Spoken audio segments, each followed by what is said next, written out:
G'day, Saucies. So some people have expressed interest in totem twisting, and I'm just going to explain a little bit of what I do. Hopefully it's helpful to someone else, whether it's just understanding what twisting is, or how it works, or how to do it better. So basically what I use is this macro here. It's just a quick cast sequence reset for 9 seconds. So after the first cast, it should get you the duration of the first buff off the Windfury totem. And then it's got 2 Grace of Airs, one's just for leeway so that in case you double press it, you're not resetting your totem sequence. So it's very simple, very easy. You can copy and paste that. I've got that posted in the Shaman channel somewhere.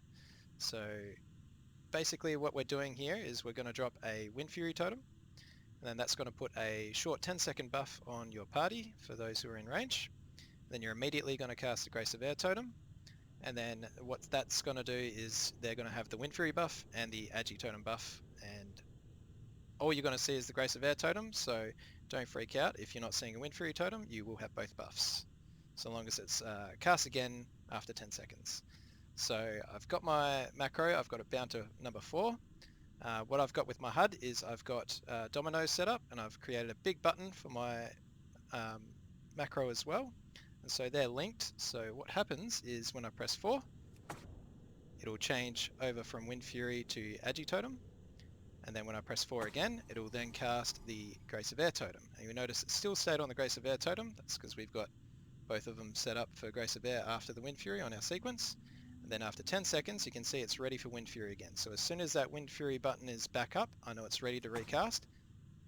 And you can see my buff timer up there. It should confirm it. So once that timer goes down, you can see that my new Windfury totem will come up. There we go, just as it debuffs.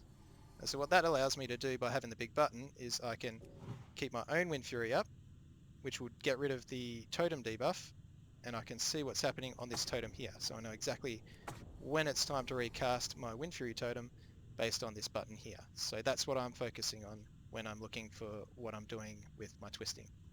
And that way I don't need to look at my debuff timers.